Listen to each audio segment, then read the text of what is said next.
Buongiorno, buon pomeriggio, e buonasera, Lazio world.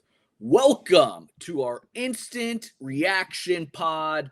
I am your host, Sean McIntosh, going solo today. Our friend Caleb Adams, the traveler that he is, out of town on business.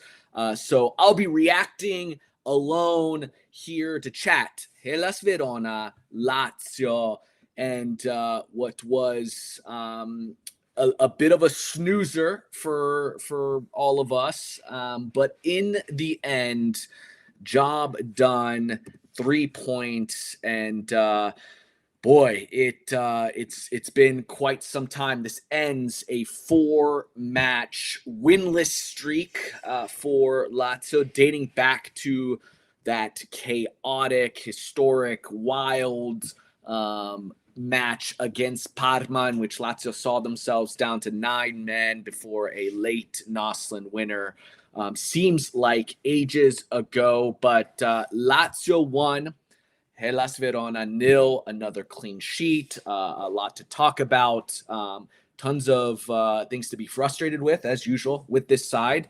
But most certainly some things to take from this that maybe can make us a bit hopeful. So jumping in where we always do, starting 11, and this one comes with a bit of a surprise to us all. I think a pleasant surprise, at least for myself. Happy to see Kenneth Taylor, our new signing from Ajax, the midfielder, the attacking midfielder, the profile that we have so desperately missed since we lost Luis Alberto, sees himself right off the jump getting a start, which is rather not unprecedented, but unlikely, particularly with Sadi, who likes to integrate his players, but it seems that there might have been a last-minute switch with, I believe, Belayan potentially coming down with a fever. But whatever the reason, a very welcome note for us to see Taylor in that starting 11. And then you've got, with the suspension of Zaccagni, Cancellieri filling his spot on the left, Isaacson on the right, Noslin back from his suspension, back to leading the line. And from there, no real surprises. Cataldi continuing as that starting regista, Vecino with Toma Basic out hurt, Romagnoli, Gila, Marusic, and then Pellegrini, and of course Provedel back there. And look, this first half was quite a bore. Aside from an opportunity, 4th minute into this one, Isaacson wins the ball, does well to win the ball in Verona's danger area, takes a bit too long to make his decision to shoot. By the time he does, the shot is blocked. A rebound falls to Noslin, who gets ahead on it, should have done better, goes over, and really the only clear opportunity. There's some chances in the first half, but again, a pretty boring first 45. Provedel does have to get involved late in the 41st minute. A save. It's a half diving save. Does well to parry it. No real threat. And then second half, it's Verona on the front foot. Marusic having to break up a 2v1 situation in the 50th minute. And then Noslin a chance, 54th minute, does well to cut in, avoid a couple tackles, and skies his shot. 55th minute, Verona looking quite dangerous, a ball across the box. Provedel cuts it off. It sneaks past him, but Pellegrini there to beat his man first to the ball, clears it out. We see some substitutions come into this. 55th minute, Lazzari on for Pellegrini, important for us. And then we see Ratkov come in for Noslin. Another bit of a surprise to see him getting an opportunity right off the bat. 59th minute, Isaacson shot blocked. Ball comes to Cancellieri, who tries to head it down, makes a bit of a meal out of what if there's any contact. He's trying to earn a pen. No foul, no pen, no VAR. We see Rovella, 69th minute, our Rovella, Nicolo back. He subbed in for Cataldi. Pedro comes on for Isaacson, and Pedro real quickly earns a free kick, top of the box. Marusic, decent enough strike, goes right through the wall, sees a gap, and it's a solid save. If it's any bit, if that ball is curling, it's has a chance, but right to the keeper, still a good enough effort. And then in the 79th minute, Lazzari, Vecino plays a good ball to Cancellieri, who releases Lazzari. Lazzari's shot is deflected into the back of the net. It's ultimately deemed an own goal, but Lazzari, well done, does the work, celebration. And then in the 88th minute, absolute chaos. And I'm certain every Laziale was feeling the same way that I was feeling. The chaos in the box, Provedel going to punch the ball, looks to make contact on Valentini, and it goes to VAR. They take a look at it. Would be absolutely harsh. You can't necessarily determine, was it Valentini making the contact first or was it Provedel? But again, you've got to protect the keeper. There's nothing too much into that. But given what has happened to us the past 6-7 matches, I expected the call to go against us. I expected Verona to be rewarded with a penalty, but it's ruled no penalty. We can move on with our lives. And Belayan comes in 91st minute for Kenneth Taylor. And then in the 95th minute, a chance to really stamp this one, sign, seal, deliver, 3 points.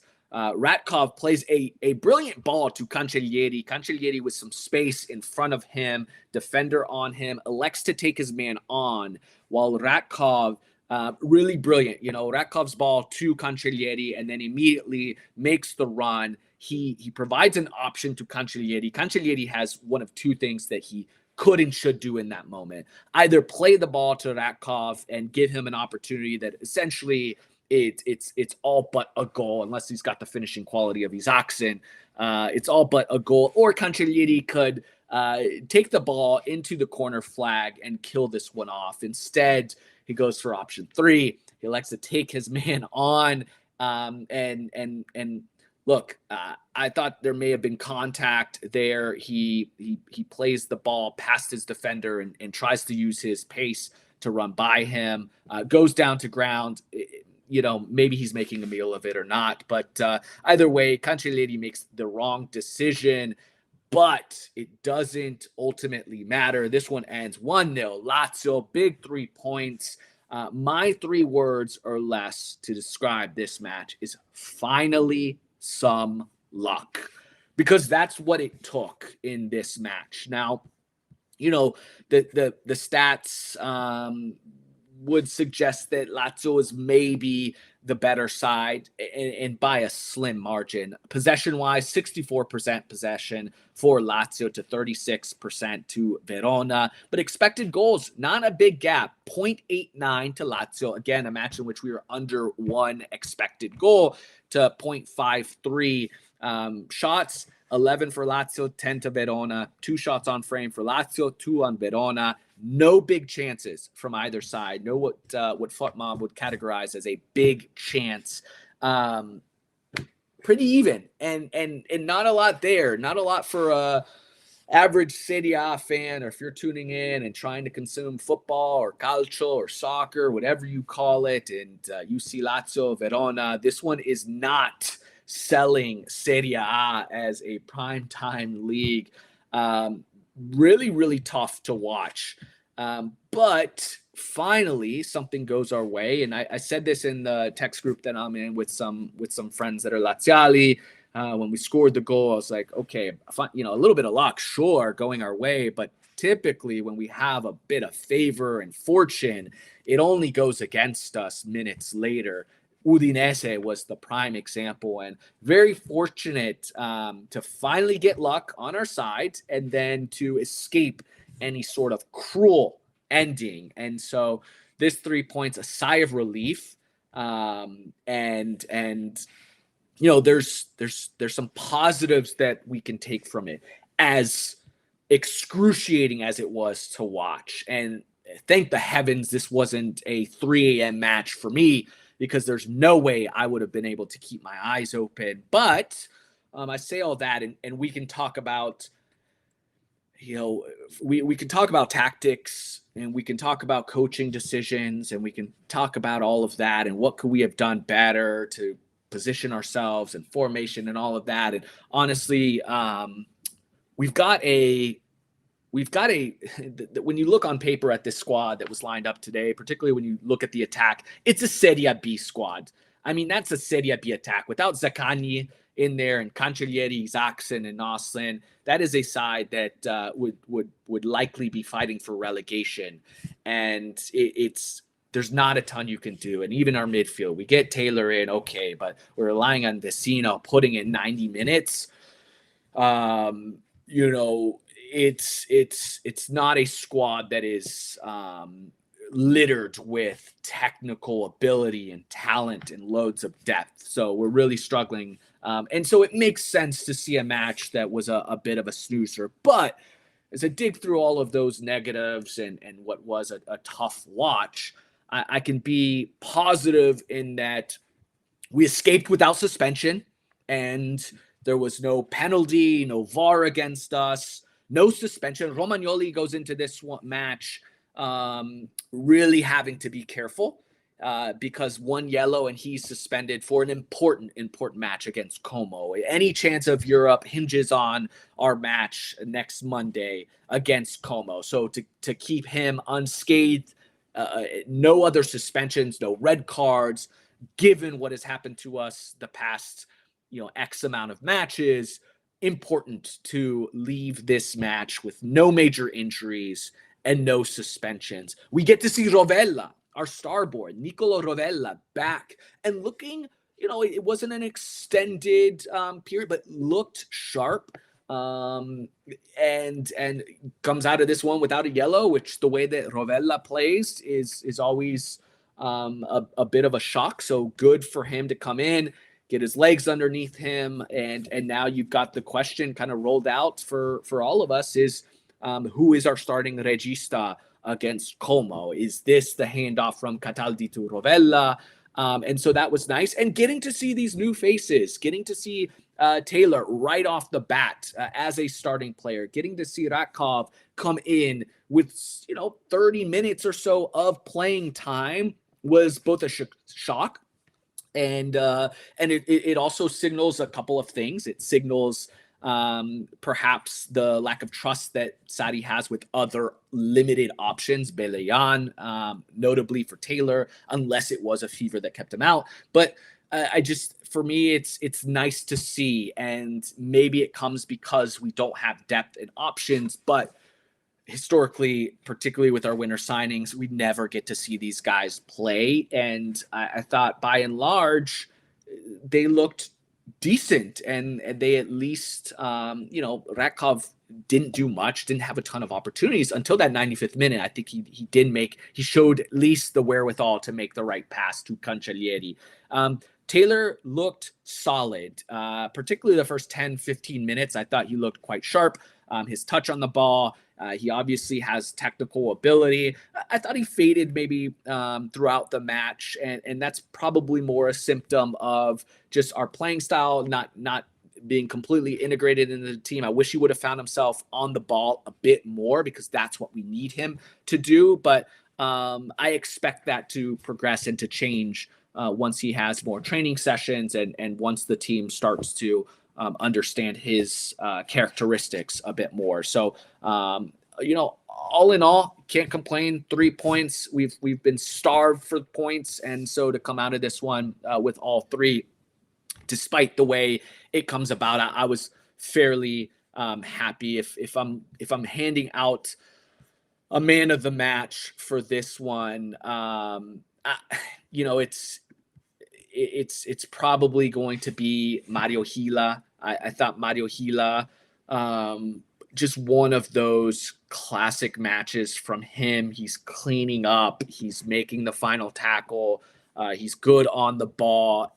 For me, he stood out more than anybody. But I want to give a shout out to Adam Marusic, who another really strong performance, especially when he was swapped once they made the substitution of Lazzari for Pellegrini. Marusic moves from the right to the left. He had some moments on the ball where he was really finding space and cutting up the Verona midfield and able to open up play from an attacking standpoint. And and not just today, just Adam Marusic goes from a player that was a limited player, a player we couldn't rely upon, that felt as if so often he was on the wrong end of things. When we would concede late into matches, you look at it and it was often Marusic's fault.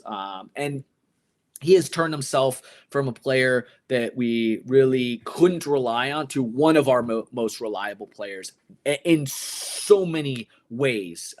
When you think about reliability, his ability to stay on the field, and despite our mounting injuries or suspensions, Adam Marusic always on the field, and availability is one of the greatest availabilities. And so Adam Marusic, and then just from his play, he has been so consistent. He's really limited these major mistakes from his game. And from a dependability standpoint, his tactical flexibility to be able to play him on the right and the left has served us so well. I'd argue that he's been our most valuable player because if not for Adam Marusic, I have no idea what we would be doing on the right and left side. And so he's given us so much tactical flexibility for Maurizio Sarri. So absolutely deserving of a shout out. But Mario Gila was my standout. And if I'm talking Bidone, I'd love to hear from our Laziali that are maybe tuned in live on the chat to give me their thoughts on Isaacson. Should he stay? Should he go? I thought Isaacson was my Bidone tonight. I think we've seen the best of him, and we understand, at least I do. I think that a limited player has some qualities, but his ability to finish, his inability to be two-footed, he's a left-footed player, and that is it, severely limits him. He's playing without confidence on top of it. So maybe some of those things that you can usually see is his dribbling abilities just weren't showing today.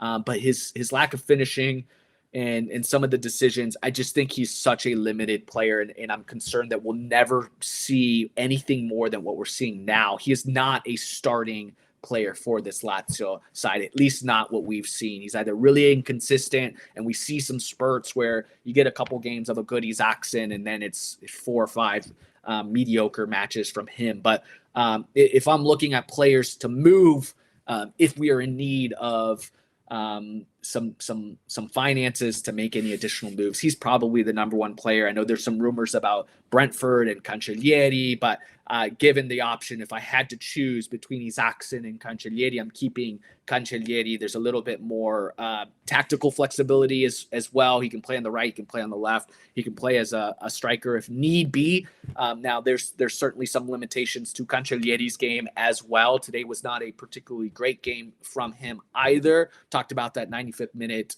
mistake on his part. Decision making's got to be better, but there's some physical attributes there that I think lend themselves well, and given more time under Sarri, I'm at least more hopeful that he could develop into a more useful player. But Isaacson, to me, my Bidone, just gives away too many balls, couldn't beat a defender. I'm not sure. He may have won one duel in a 1v1 situation, but I thought he was quite poor to me. And again, when I look at this attack, and you're staring down Cancellieri on the left, Noslin up top, and Isaacson on the right, be hard-pressed to find a team that's staying up in Serie A with an attack that looks like that. So in that sense of things, I really have to commend Sarri, despite it not looking great today. We are limited in options, and I know there's a segment of the Lazio world that maybe is not completely on board with Sarri, and us on this podcast, both myself and Caleb, we try to be pretty level-headed and critique him when it's deserving, and certainly praise him when it is deserving. And right now, just given what is available, the players, I think he has us in a position that I don't know many other managers would have us in. I got into a bit of an argument with somebody on Twitter the other day that wanted to showcase our place in the standings compared to last year, what Baroni had us at versus this year. And I thought it was such an ignorant argument to make. It's not apples to apples. You can say, well, it's the same squad, and I'll be damned if it's the same squad. It is not the same squad. This is a squad that did not have the mercato to benefit from. Everybody else got better around us. We did not.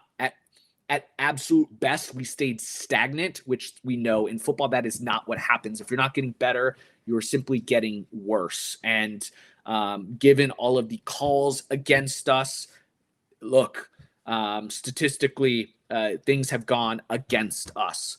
You can say calls are 50-50. If you want to debate and say, well, some of those calls are 50-50, at some point 50-50 calls should be 50-50 and some should go your way. Simply has not been the case. And Lotito had pointed out that we've 8 to 9 points is what he calculates us being screwed out of. And if you add those points to the table, you start to see yourself in a much better position. And you could say that we were in Europe last year, and but it's not the same. And so the injuries, the suspensions, the calls, the mercato block, all of these things, by no way am I happy to look at the table and see us in 8th, which today did put us, today's 3 points did put us in 8th. Bologna yet to play. They're at 19 matches, so a game in hand, but we do leapfrog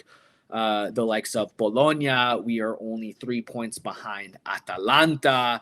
And there's a gap against Como, but should we beat them in our next match, we're at least alive. And if some of these new signings can come in and make an impact, particularly somebody like Taylor, who I think is more ready-made to make an impact, I think we can at least be hopeful. But it's not about this season, and we need Europe financially. We need Europe. And so I'm not going to give up that dream until the end. But for me, this is about a project. And if we can see some positive, we can see developments with some of these new signings, we can start to understand what this team can look like going into next season, particularly if we're not in Europe next year, then and there's a legitimate step towards progress in this project. I think you start to dream about a Champions League place next season. So, look, it's simply nice to get out of a match without chaos and without feeling wronged, and with a bit of good fortune on our side. But we appreciate it. I'll keep this one a bit shorter. Again, it was a snooze fest. Caleb and I will look to do a reaction on all of our Mercato moves once the Mercato is closed. So stay on the lookout for that. If you are a Serie A fan, Laziale, please subscribe to our podcast on YouTube. We're also available wherever you get your podcasts. If you just want to listen to us, we're on Apple, Spotify, anywhere. Give us those likes, those 5 stars. We're on social media. Follow us on TikTok, Instagram, Twitter, X, whatever you call it. Thank you. Regardless of fortune, signings, losses, wins, sempre forza.